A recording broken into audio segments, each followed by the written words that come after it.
Assalamu alaikum wa rahmatullahi wa barakatuh. Go. Wa alaikum assalam wa rahmatullahi wa barakatuh. Alright, that's better. Sisters and brothers. But that's why we're here, isn't it? The role of women in Islam. The importance of... First of all, I'd like to see any of us actually be here without women. That's how crucial they are to us. Because if men gave birth... Should I impose a cell phone tax for the brothers? Cell phone tax for the brothers, inshallah. That's 10 pounds if I hear that again. Sisters don't have it. It's free for them, inshallah, today. Actually, that reminds me. I did that once in Australia, and my phone rang, and I had to actually pay my own cell phone tax. So, importance of women in Islam. Now, this is a topic that has been done in several different ways. Like, there's one way to do it where you could stand up and tell you what the women should do and what they shouldn't do. I could stand up and give you a bunch of rules. Should I do that? You want to hear the rules?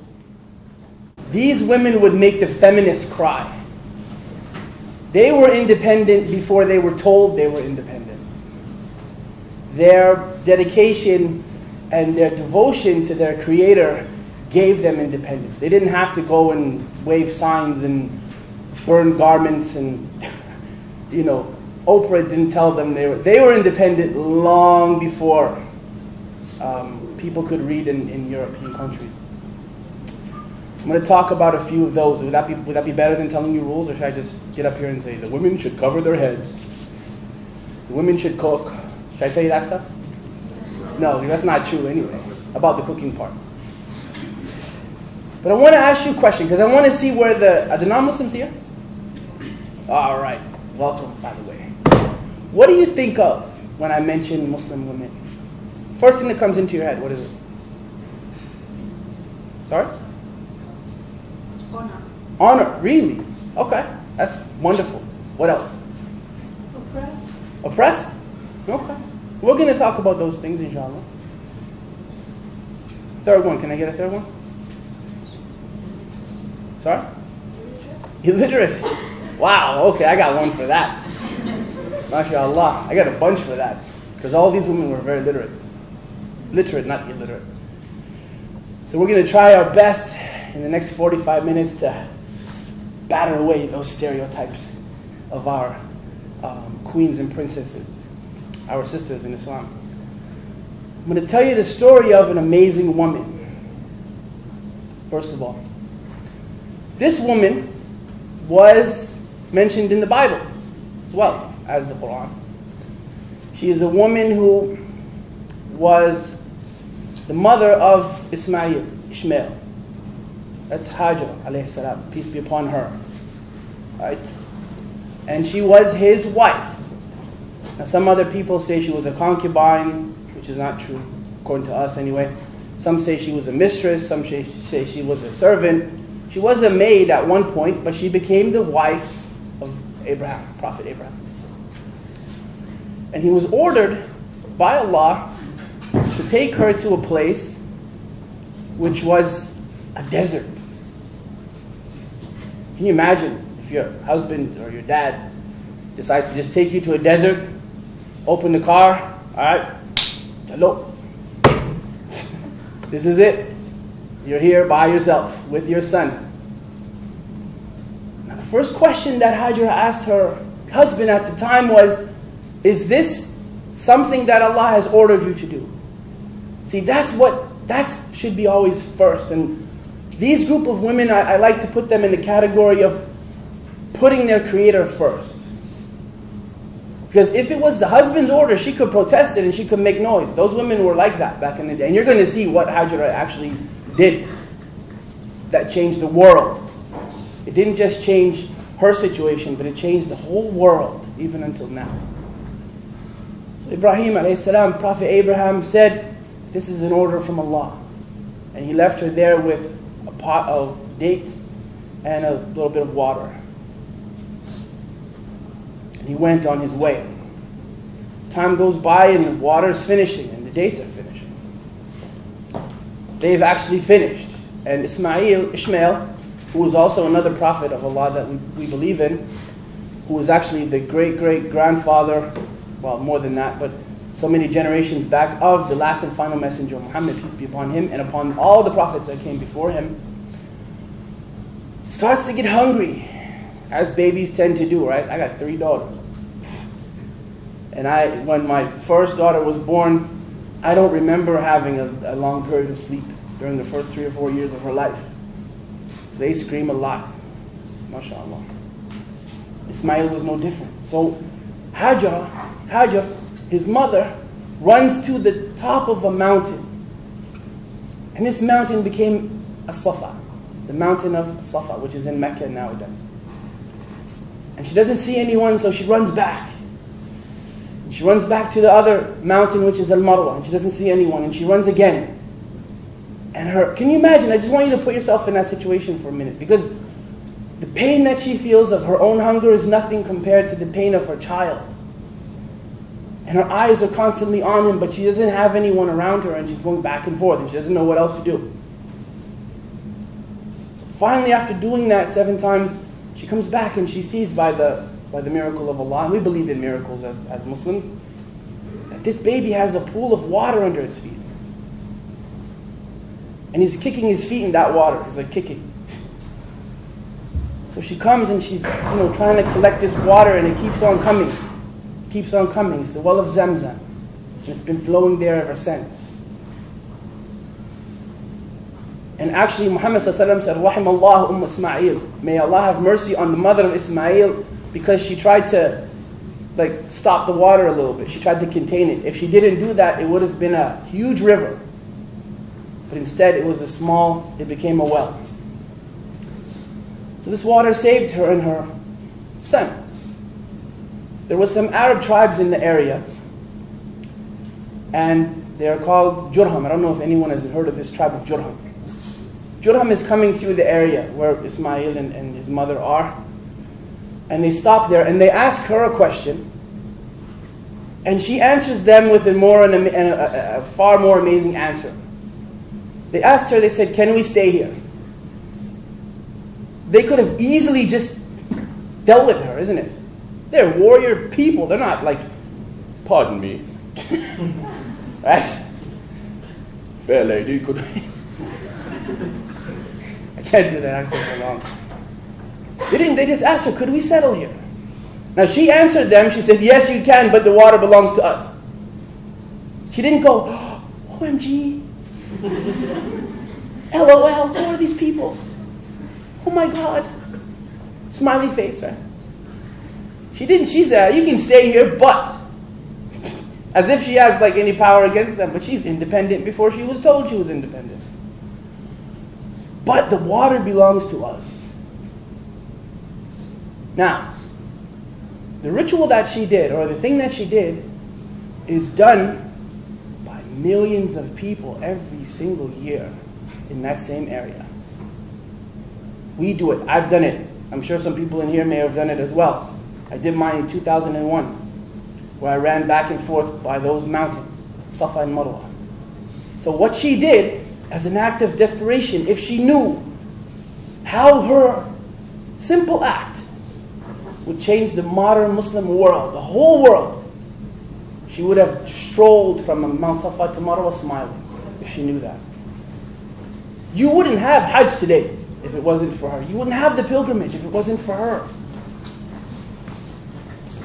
What an impact that she had on the society, and she didn't even realize it. Because she put her Creator first. And you see the gift that He's given her in this life. Everything that she did, she ran back and forth from those mountains in the well of Zamzam. We all drink from it. It's been there ever since. It's still there. The same well.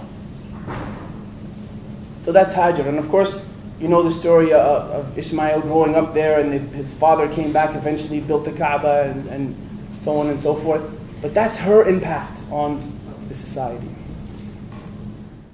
There's another story that I'm going to tell you about the mother of a prophet.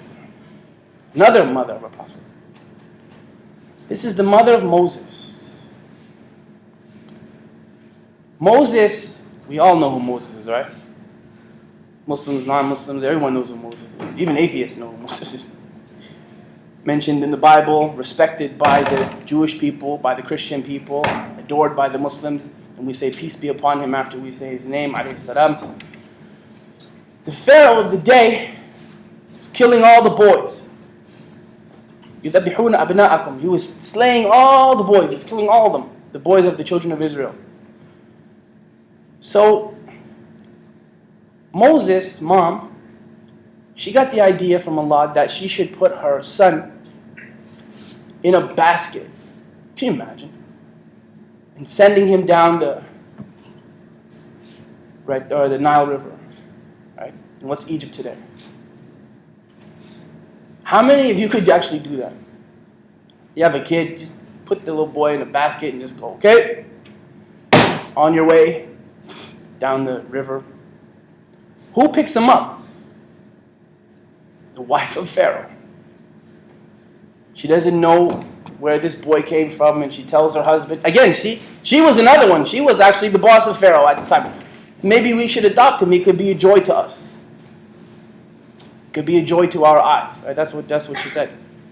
The wife of Pharaoh and the mother of Moses. They adopt Moses, alayhi salam, Musa, and they start to raise him. Now, Musa wouldn't drink from nobody. Anyone. At all, like period. He wouldn't drink milk from any other people. Any of the women of the Pharaoh's house or whatever would not drink milk from them. So the sister of Musa says, maybe I know someone who could. Again, another lady. So far we have 3 amazing ladies in this story. The mother of Musa, the wife of Pharaoh, and the sister of Musa. And maybe I know of a person who may be able to feed him. She brought her mom. His mom too. And of course, Musa alayhi salam drank from his mother, unknown to the people of that household. So what happens now? They offer her a position in the household to be the nurse of Musa. She gets to actually feed her son, and she gets paid for it. This boy eventually grows up and changes the world. Changes the world. Who was the first person to feed him? His mother. Who was the lady who adopted him? The wife of Pharaoh, who actually eventually ended up following him. Eventually, she became one of the Muslims of those days. 3 amazing ladies who had such an impact on this infant's life, so that this infant could grow up and change everything. And you know the story. He's one of the highest messengers of Allah, according to the Muslims. You have another woman, Maryam. How could I give a lecture like this and not mention Mary, alayhi salatu wasalam, peace be upon her? How could I do that? A woman who I had respect for even before I became a Muslim. Whose mother, when she was pregnant with Mary, according to Surah Al-Imran, chapter 3 of the Quran, wanted to dedicate her son, right, to the worship of Allah. He wanted to dedicate her son. She thought she was going to have a boy, and if she did, she would, make him grow up in the temple and whatnot. But a girl was given to her, and Allah knew best as to what was given to her. She grew up a little bit, and eventually she gave birth to a miraculous man. Isa, Jesus, peace be upon him. Miraculous man, one of the miraculous messengers of God, who was born from a virgin. We believe that too. We believe that Adam had no parents, that Eve was created out of Adam, that we have 2 parents, and Jesus was born from a woman. So that completes the cycle right there. We believe that. Who is Jesus without his mom? Without Maryam, without Mary? Who is he? We believe that she kept her chastity, and a miracle was given to her. Because she put her Creator first. I have another lady. Now this is a bit of a long story. You guys ready for this story? Or have you slept already? Everyone's quiet. Either you're ready to kill me, or you've fallen asleep, or you're enjoying the lecture. You ready this one? Sure? Alright, Wales. I've only been here. This is my first time here. Cardiff, mashallah. This story has a few amazing characters in it, but there's an amazing woman that's towards the end of it. It's about a boy and a king. This king, he wants to find a magician, actually, to replace his magician that's old. Now, this magicians, back in those days, magicians used to control the people, right? If they had some kind of trick they would play and people would get scared of them, kind of like the media of today, right? The media tells you Muslim sisters are all tented and staying in houses and doing nothing. When you have a whole room full of students here who are obviously literate and obviously making the most of their lives. But the media back then was the magician. This king's magician is getting old, and his time to retire has arrived for him. So the king starts looking for an apprentice. He finds this boy. And this little boy comes out, and he's very bright. You guys would call him a genius of today, I guess you would say. He comes out, and he gets drafted by the king to become the apprentice of this man, this magician. On his way to his lesson, though, he hears some of the followers of Jesus. Before Christianity came into existence, they were the followers of Jesus. They were Muslims at the time. He starts hearing them, and they're preaching. He goes in and he's captivated by them. Something about them just kind of interested him, made him interested. He's listening to one of their priests. And what he used to do is he would go to those people, and then he would go to the magician to learn. And he was always late for the magician. So the magician would beat him up. You can't do that today, you go to jail. Right? So the magician would beat him up. And then he would go home, and on his way home he would stop and listen to these people again. And he'd be late for his family, and his family would beat him up. What's that Irish family, you think? He'd beat up every day by somebody. So eventually he asked the priest, and he says, listen, every day someone's beating me up. I'm late for the magician, he beats me up. Late for my family, they beat me up. What should I do? He said, when you go to the magician, tell him that your family delayed you. And when you come back home to your family, tell them that the magician delayed you. So that worked pretty well, and he stopped getting beaten up. She would have talked to me about my mom. You'll hear that story tomorrow, inshallah. In Swansea. Time goes by, and there's an animal in the kingdom. I'm trying to make the story short as possible because it is about the ladies, and I want to keep it as a focus for them. And eventually, what ends up happening is that this nation becomes Muslim, all of them, under this boy.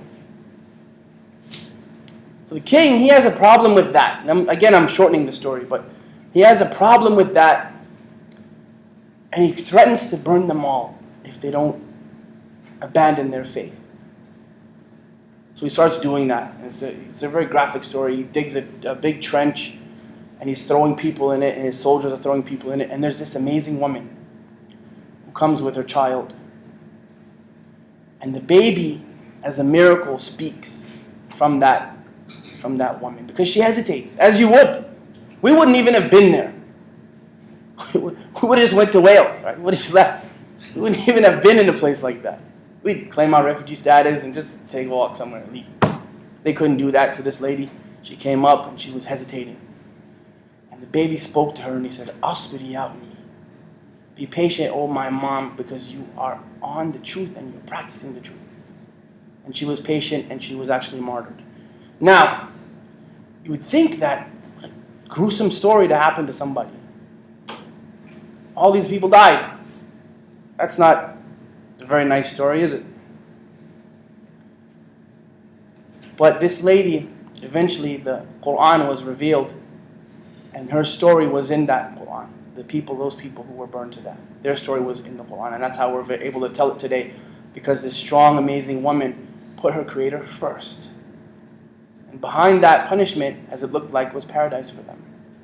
Now, no one's asking you to do that, obviously. We're not killing anyone, right? Despite what BBC says or anyone else. We're not killing anybody. We're not asking you to burn at all. So don't worry about that. But that's the story of a woman who was faced with a tremendous trial, and she was able to overcome that trial with her patience. Aisha, mashallah. What do you guys know about Aisha? Sorry. Who was Aisha? Anyone know? This is interactive, you don't have to just like sit there. Don't raise your hands either, because I can't see you. Who was Aisha? Shout it out, Wales. Come on.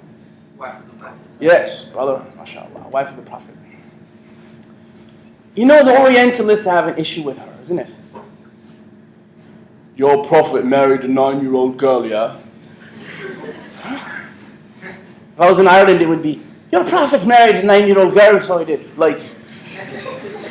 If I was in India, it would be, your Prophet. That's an interesting story, and I actually love it when people ask about that, because a lot of people, they don't like to see people abused. And that's fabulous. I don't like to see that either. But where did that story come from? Does anyone know where that story came from? Came from the girl. It wasn't written by anybody else. The story of Aisha's marriage to Muhammad, peace be upon him, came from her. So should we accept her as being truthful or not? We should, right? Entirely or unentirely? Entirely. Well, she also said, until the day she died, that he's the messenger of Allah. If we're going to believe her, then we have to believe everything she said. Otherwise, how do you know how old she was when she got married? So let's talk about this. Marriage. Marriage. Marriage. Marriage. Did I say marriage? Marriage. I didn't say concubine. I didn't say that. I said wife. She was what? How old was she?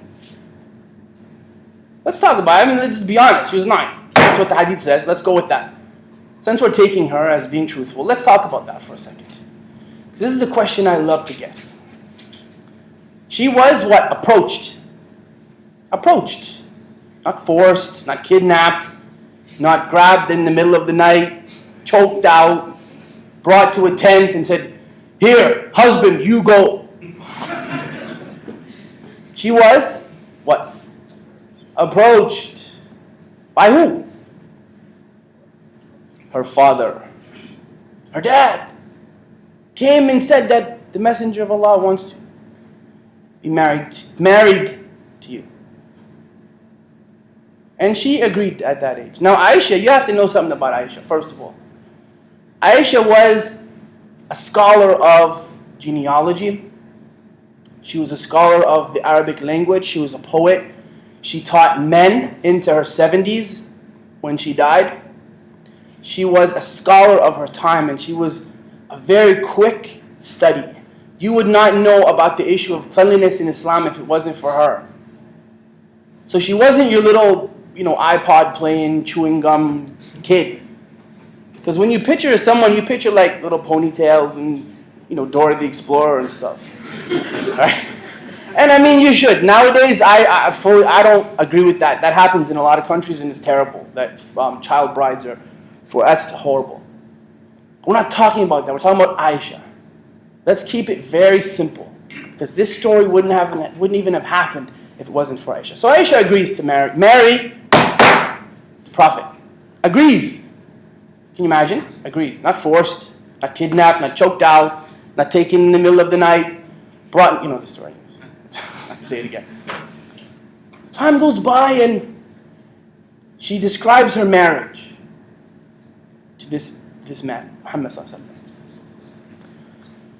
How he used to let her drink from a cup, and he would find the place where her mouth was, and he would drink from that place. Brothers, ew! You don't do that, right? Brothers, no, you got cooties or something. Disease. You're all nice during the time before marriage. You don't want to drink from her now, right? He used to drink from her. He used to find the place where her teeth had bitten into the food, and he would bite there. He would run races with her. One time he beat her. One time she beat him. She describes her marriage to him. She describes when he used to put his head in her lap and read the Quran. You don't do that now, you brothers. Right? You were ready to watch the World Cup though. She describes this marriage, that when he died, he wanted to die with her. He wanted to be in her arms when he died. Sallallahu Alaihi Wasallam. This is the messenger of Allah and one of his very best friends. It's not about abuse. It's not about some distorted relationship. This is from the girl herself who lived long after he died. She could have left. She could have ran away. She could have just said no. Even long after he passed away, she taught people and she taught men about cleanliness and about the Arabic language and about genealogies and about all these different things that she had learned over the years. Aisha was an amazing woman. So was this a marriage of abuse? Absolutely not. There are many that are going on today, and we should not be naive enough to say they don't exist, because they do, and it's disgusting. But this was not one of them. Aisha was an amazing genius of her time. And this is her story. And if we want to take that story, we should take it all. People may not agree with it, and that's fine, but this is the story. Don't be fooled by the Orientalists that just give you this very basic. They don't even tell you where they've gotten that story from. Most of them that I've asked don't even know well, my preacher told me that. That's what they say. Oh, my biology teacher told me that. My dad told me, someone told me that. They don't even read it by themselves. But you want to point fingers at the most amazing man that ever lived and one of the most amazing women that ever lived. Our mother Aisha. You want to talk about a lady named Ayman. Who is she? Anyone know? Who was Ayman? The mother of Ayman. Do you know who she was?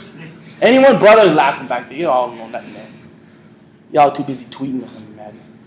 Ayman was a lady who adopted Muhammad when he was a baby. His mom passed away, and Ayman was the one who adopted him. So she watched that young boy grow up into a man, into one of the most revered men of the Arabs, even before he received prophethood at the age of 40. She watched the message of Muhammad grow. She watched his difficulty. She watched his triumphs. She followed him eventually, and when he died, she was crying. Now the companions, they came to her and they said, "Why are you crying? You know what's waiting for him." She said, "I'm not crying because of the loss of my son." Now many of you guys will just start like wailing, and some women wail when people die. You don't even know them, you just wail. My cousin did that when my grandfather passed. He wailed, screamed. I didn't even know she could scream that loud. This lady was crying not because of the loss of her son, but because revelation had stopped. That was it. It was cut off. This is the last and final message. And that was the end of it when Muhammad passed away. That's Ayman. You have another lady who I know personally. Met her a few years ago when I was in Africa. I was in Kenya. She would come to my house. She worked not far from where I lived at the time. She would come to me and I would be dressed up like this, right? This is an act of worship, but this is a fashion statement. So I would walk through Africa like this. I would look, and there was some wisdom behind that, because if I walked through in like European clothes, the people would charge me more for things. So I dressed like an Arab and I got things for cheap. So that was the deal. That's terrible. Isn't that terrible? So, well, ni Muarabu, right? You're an Arab. That's what they would say. And I would say, no, not really, but mashallah. They wouldn't believe me because what white guy dresses like I do? Must be Irish, in fact. So I met this lady. She asked me about Islam. Here and there. She'd come to my house and say, who do the Muslims pray to? And I would tell her, we pray to one creator who is unique in his oneness, has no partners, and is incomparable to his creation. Meaning there's nothing like him. She seemed to like that. She came back and she asked about the prophets, and told her about the prophets, that they were sent here to teach us how to behave towards each other and how to worship our Creator. She came back, she asked me about our Prophet Muhammad, the last and final messenger, sallallahu. I told her a little bit about him, and she accepted Islam. She became Muslim. Our family doesn't like that very much. This is Africa, it's not the UK. You know, UK you can go and you can get like on the dole and stuff, no worries.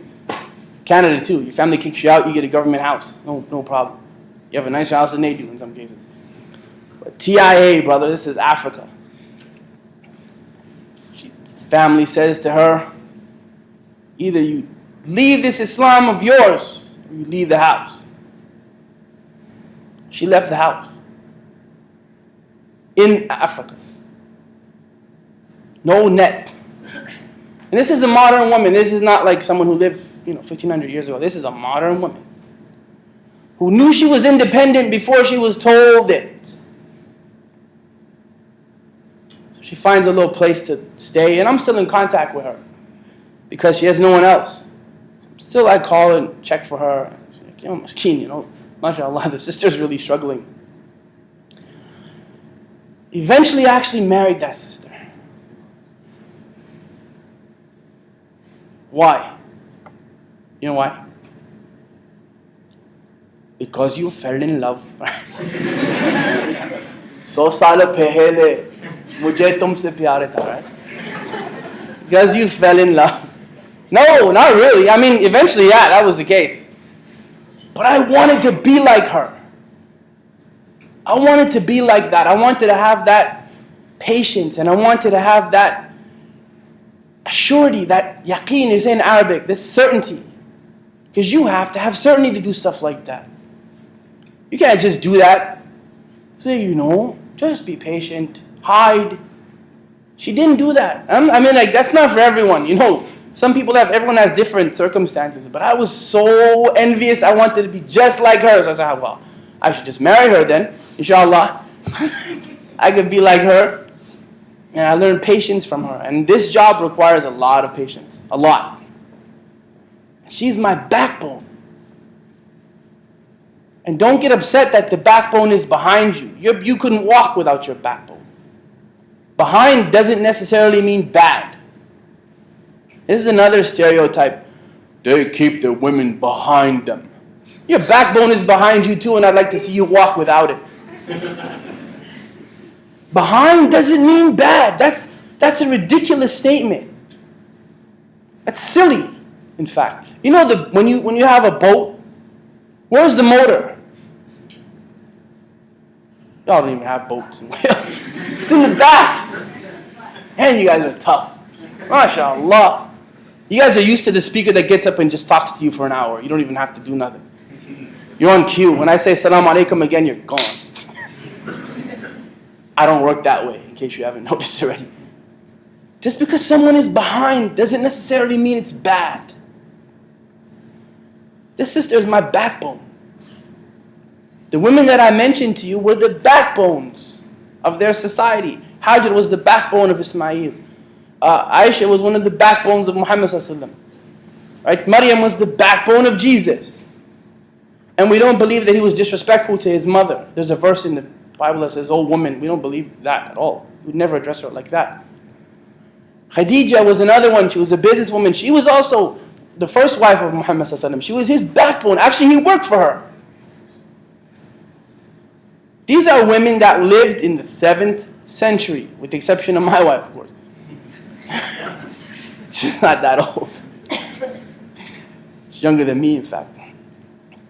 But that's the thing, Hafsah was another lady. The Quran, when it was put into a book form, it was the only one in the world. It wasn't given to the president, or the king, or the Khalifa. It was given to one of the daughters of the Khalifa, which her name was Hafsah. She was given it as a trustworthy. There was another lady whose name was Hafsah bin Sirin. I don't know if you know who Muhammad bin Sirin is. He was a scholar. But Hafsah was one of the women he would go to when he didn't know something. These are amazing people. And we actually, even the men, neglect to learn about them. They built mosques and they traveled to different countries and they owned businesses and they fought in the battles. Oh yes. Who knows about Nusayba bint Ka'b? Don't raise your hand. You realize you raise your hand to someone that can't see, right?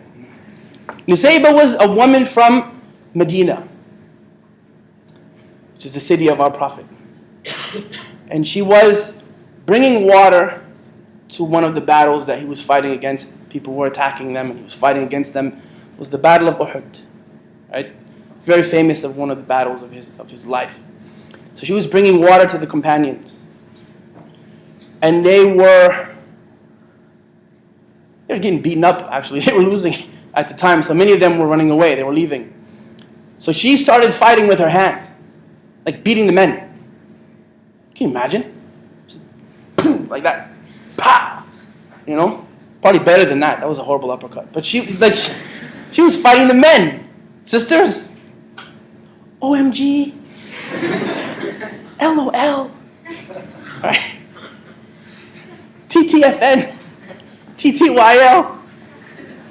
You would tweet the battle. Oh, they're really getting beaten. Oh, sad face. Colon left parenthesis, right? They're really getting beaten. Not her. Nusayba. Nusayba started to fight. So the Prophet ordered one of the soldiers to give Nusayba his sword and shield. And she fought. She actually fought in the army. When was this? This last year. 1400 years ago. 14 centuries ago, there was a woman soldier who fought. And her son fought, and her son had gotten hurt in the battle. He had his leg kind of chopped, like in his leg. So she patched up her son. What did she do? Did she go, Beta? Arey cholo beta, don't fight. Don't fight anymore, beta. Did she say that? Cook him laddu. What did she say? Go back, man, you're alright. Go back and fight. And she actually caught the man that hurt her son, and she chopped his leg. And he fell, and she held the sword to his throat, and Muhammad told her to leave him alone. He said, you've avenged yourself. Like that. She fought in many battles. And she was what? A woman. Sister, she's one of you. He said about her, wherever I looked, I saw her fighting. Wherever I looked, she was protecting me. She was a warrior. She was a warrior before warriors were cool. She was a warrior. Right? That's Nusayba bint Ka'b. Another amazing woman. Incredible woman. There's another woman that I met. Don't worry, I only got one wife. Hey. There's another woman that I met in Toronto, Canada, 1996. Well, I came to that place to work, and I met this sister. I was amazed, actually, because of how articulate she was, how she used to... You know, some people demand respect. You know that? They don't have to get up and yell and scream and shout and order you to respect them. They just demand respect by their behavior, by their demeanor. She was like that. This was one of the first... Actually, yeah, it was the first Muslimah that I ever met in my life. And that was the lady who eventually helped me enter Islam. I entered Islam through a sister. I'm very proud of that as well. So I've been surrounded by Muslim sisters in my house. I married a sister. My ex-wife is a Muslim sister. I got 3 daughters. The one who took my shahada is a sister. I've been surrounded by women since I entered Islam. Inshallah, in a good way. So their impact has had a huge effect on my life, and it has had a huge effect on the lives of the people that came before, during their... Guess what? I don't like to guess. What? 10 minutes. 10 minutes. Alright, fair enough. Unless, of course, you guys want to go for longer. Yeah? Well, I only got about 10 minutes left. we can do the questions and answers, inshallah, after that. But these are some amazing people. Now I want to ask you guys a question. After hearing that, and this is for the non-Muslims. Muslims, you guys can answer if they're quiet, inshallah. Now, what is your perception of the Muslim woman? After hearing about these people, in brief, what is it now?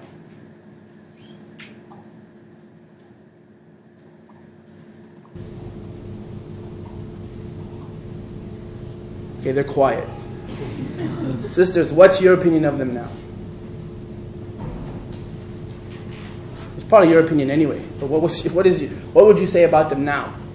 Did I beat those stereotypes? Yes. Of curtained women who just live behind these face masks and don't talk to anybody and, take abuse from everyone. I mean, there are women like that, and I'm not making light of it. This is because some of the Muslims have no idea the gift that they've been given once they've been given a wife. They have no idea. But that has nothing to do with our faith. This is so far away from our faith that it's unbelievable. Because we are ordered to be kind to our women, our wives and our daughters. Muhammad ﷺ said, I'm the best. The best of you are the ones who are good to their families, their wives. He used to put food into his wife's mouth by his hand. Can you imagine? This is a leader. Takes food like that and puts it in his wife's mouth. You do that now. Brothers will laugh at you. Some men do not realize the gift that they've been given. That's why they're bad to their wives. They know absolutely nothing about the status of women in Islam, and they know nothing about their amazing role model sisters that came before. I didn't come up here to talk to you about hijab. You already hear that all the time. Sister, you have to cover your head completely. You hear that all the time. I don't want to tell you that again. Do you need to hear that again? I want to give you some shining examples of femininity. Nusayba, there isn't a feminist on earth that could match her. I'm sorry. Not one. Not 10. Nusayba is amazing. Someone outside doesn't like to talk. I don't care.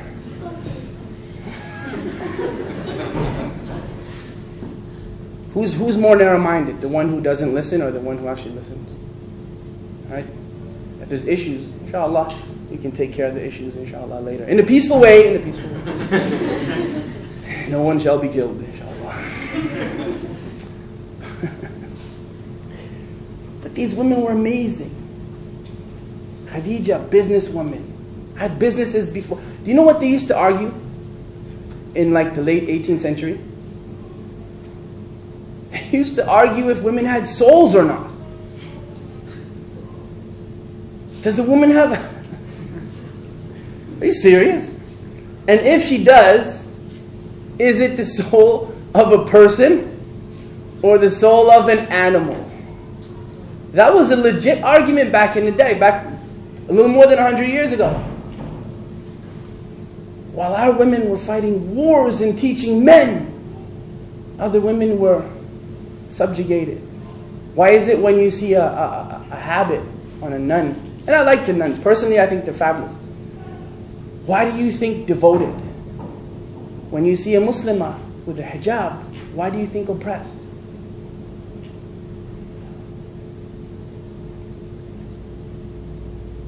And again, there are women who are oppressed, and this is a cultural oppression.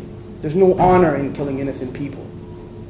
There's no such thing as honor killing in Islam. They may have it in certain countries, unfortunately, and we hope that it stops one day. And as long as I'm alive, I'm going to do my best to make sure that it stops, inshallah. We don't have that in our faith. This issue of women being tented behind face masks is not from our faith. They were proactive women who built mosques. Can you imagine? They actually built mosques and funded mosques to be built. They own businesses. They taught men. So what is the status of the women in Islam? They have a priceless status. They're priceless.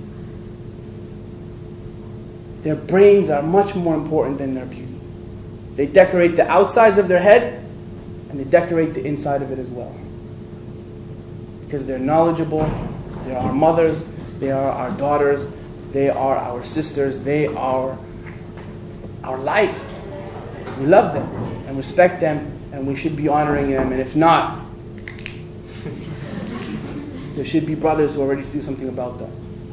That's my time. جزاكم الله خيرا. يقول قولي هذا استغفر الله لي ولكم. السلام عليكم ورحمة الله وبركاته.